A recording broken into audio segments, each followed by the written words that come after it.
I pozdrav svim gledateljima, ja sam Dominik, a vi gledate HNL vijesti.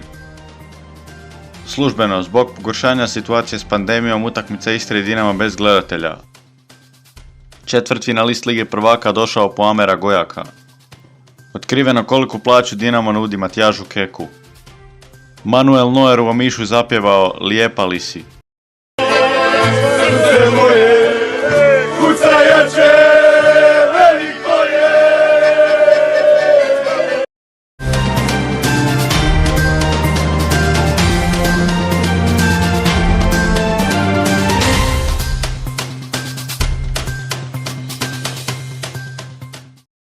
Ovog tjedna je isto bilo sve i svašta od vijesti, tako da počnemo sa Osijekom i Istrom. Istra u dodatnim kvalifikacijama. Lopa i Mance rutinski riješili Istru. Pogodke su postigli Lopa i Mance, Lopa je zabio u 45. minuti, dok je Mance riješio Istru u 81. minuti. I tako poslao Istru u kvalifikacije za drugu ligu. Antonio Mirko Čolak iz penala poslao Inter u drugu ligu. Gotovo je, Inter je ispao iz prve HNL. Prvu utakmicu 34. kola u Zaprešiću odigrali su Inter i Rijeka. Gosti su upisali minimalnu pobjedu, a jedini pogodak na utakmici zabio Antonio Mirko Čolak u 71. minuti iz kaznenog udarca. Rijeka je bila bolja, ali je na kraju pobijedila samo 1-0. Ali kako se kaže, pobjeda je pobjeda. Ovim porazom Inter je matematički zacementirao svoju poziciju na dnu ljestvice, te će se dogodine u Zaprešiću igrati drugoligaški nogomet. Manuel Neuer u Omišu zapjevao Lijepa li si. Pogledajte u videu. Kucajače, veliko je, od Zagorov lijepa li si, Dalmacijo more moje, jedna duša nas dvoje, pozdravi gore na disko.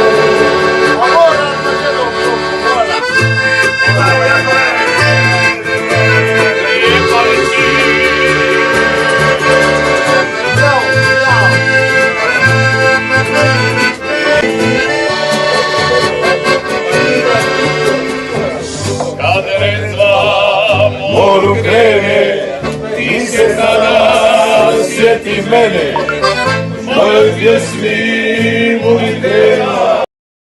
Jedinica njemačke reprezentacije dobro je upoznata s Hrvatskom. Manuel Neuer voli ljetovati u Hrvatskoj, nije tajna.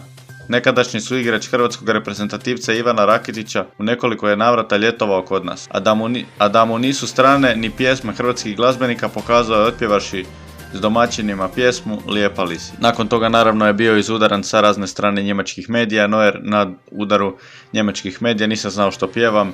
Vratar njemačke reprezentacije poprilično se opustio na odmoru u Hrvatskoj i sam je prokomentirao cjelokupnu situaciju. Za vikend je kroz društvene mreže prošao njegov video kako pjeva hrvatske pjesme. Njemački mediji rekli su ovako: pjesma koju pjeva je domoljubna pjesma i odnosi se na različite krajeve Hrvatske. Jedan od njih je: iz pjesme danas ne pripadaju Hrvatskoj. Problem je što u njoj kao dio Hrvatske navodi Herceg Bosna, kako su Hrvati nazvali dio Bosne i Hercegovine koji su se tijekom rata 90-ih i napravili autonomnu oblast koju su željeli pripojiti Hrvatskoj.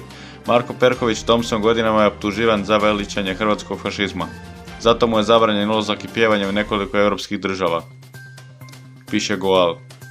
Povodom cijele situacije normalno oglasio se Manuel Neuer koji je lijepo rekao: ne govorim hrvatski jezik, tako da nisam ni znao što pjevam ni od kojeg pjevača. Mišljenje za Manuela i ovo događanje pišite dole u komentare. Kao što sam rekao na početku, zbog pogoršanja situacije s pandemijom koronavirusa, utakmica Istre i Dinama bez gledatelja. Istra je na svojim službenim stranicama objavila kako će se utakmica s Dinamom u Puli igrati bez gledatelja. Istra je objavila: zbog pogoršanja situacije vezano uz COVID bolesti u Republici Hrvatskoj i našoj županiji, te činjenice da su otkazana sva veća javna okupljanja i javne manifestacije u gradu Puli i županiji, a budući da se na utakmicama NK Istre okuplja veliki broj posjetitelja što ne omogućava održavanje fizičke distance i u takvim okolnostima je teško provoditi mjere, donesena je odluka o zatvaranju tribina stadiona Aldo Drozina za utakmicu sa Dinamom. S ciljem zaštite zdravlja stanovništva Istarske županije Republike Hrvatske te izbjegavanja opterećenja zdravstvenog sustava u županiji, stoji u priopćenju. Četvrtfinalist Lige prvaka stigao po Amera Gojaka. U utakmici s Hajdukom odigrao je svoj zadnji derbi, kako stvari stoje Amer Gojak odigrao je svoju zadnju utakmicu u dresu Dinama. Već prošle zime bosansko-hercegovački veznjak trebao je pojačati redove Fiorentine, ali zbog činjenice kako je klub imao višak stranaca u slačionici taj posao je propao. Sada se priča ponovo aktualizacija, što više pregovori su sve u ozbiljnoj fazi, a Fiorentina je glavni kandidat za njegov potpis. Međutim, tvrdi isti izvor na Maksimir će večerašnji derbi ili ti derbi koji se već igrao jučer meni, doći pogledati predstavnici Atalante i Evertona koji ga također prate dosta vremena. Klub iz Bergama bi ga rado preoteo Fiorentini pred nosom, a engleski prvoligaš ima i radar u dulje vremena. Gdje će 20-godišnji veznjak u konačnici završiti teško je procijeniti, ali situacija je praktično jedna stvar. Ovo će mu biti posljednji hrvatski derbi u kojemu će zaigrati. U dosadašnjih 151 nastup u svim natjecanjima za modre zabio 15 golova, a debitirao još u sezoni 2014-2015. Slaven Belupo otkinuo Lokomotivi bitne bodove za borbu u Ligu prvaka. Gosti su trebali puni plijen, ali nešto se pitalo i domaćine. Utakmica je završila 1-1, a pogodke su postigli Tolić i Bogojević. Utakmice s Dinamom. Darovali smo Dinamu 2 gola, ali mogli smo zabiti još 2 ili 3. Mislim da je utakmica bila zanimljiva za gledanje i da su gledatelji uživali u dobrom ritmu i golovima. Trebalo je biti još golova, potrebno za nas. Ova pobjeda će nam dati motor za sljedeće 2 utakmice, rekao je trener. Drago mi je najviše zbog momaka koji će dobiti jedan novi poticaj za nastavak dalje, rekao je Tudor. Utakmica je bila kvalitetna, naravno da nismo sretni s porazom. Čestite Hajduku na zasluženoj pobjedi osim prvih 20 minuta u kojima smo bili bolji. Hajduk imao kontrolu i s nepažnjom Gojaka smo se dodatno oslabili, igrali s igrača manje pola utakmice. Moram reći da i nismo u fizički optimalnom stanju. Hajduk je imao prednost koji je iskoristio i zabio 3 gola. Hajduk je dobro igrao, sjajno su nas napadali po bokovima, širili nas i tu su nas dobili. Još jednom čestit njima, a nama ostaje da naučimo iz ovoga da se ne živi od prošlosti. Stalno treba raditi i ponavljati, brzo se zaboravi ono što je bilo. Otkriveno koliko plaću Dinamo nudi Matijažu Keku. Kako prenose mediji, Dinamo nudi ogromnu plaću, raznim metodama se trudi na klupu dovesti aktualnog izbornika Slovenije Matijaža Keka. Zagrebčani su jako agresivni, rade apsolutno sve kako bi namamili Keka da ostavi Sloveniju i preuzme Dinamo. Pri tome se služe nekakvim nevjerojatnim metodama. Na primjer se Kekov dolazak u Dinamo kod vrha saveza lobiraju razni utjecajni gospodarstvenici.